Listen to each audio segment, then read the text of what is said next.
అంటే అధికారులకు తెలిసే జరుగుతుంది, తెలియకుండా జరగలేదు అని కూడా చెప్పడం పొరపాటే.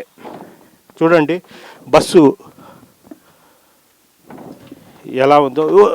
ప్రదీప్ ఒక్కసారి డ్రైవింగ్ సీట్లో ఒక్కసారి చూపించండి.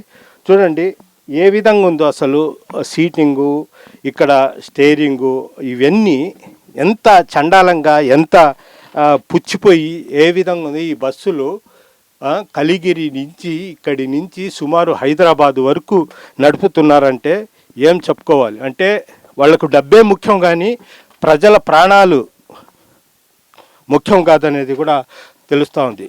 అదిగాక చూడండి మొత్తం పుచ్చిపోయి ఊరికి నీళ్ళు ఆల్టర్ చేశారు, బస్సుల్ని ఆల్టర్ చేశారు. అంటే బకిరా ఇవి మొత్తం ఓల్డ్ బస్సు. ఇవన్నీ మధ్యప్రదేశ్ అక్కడ బస్సులు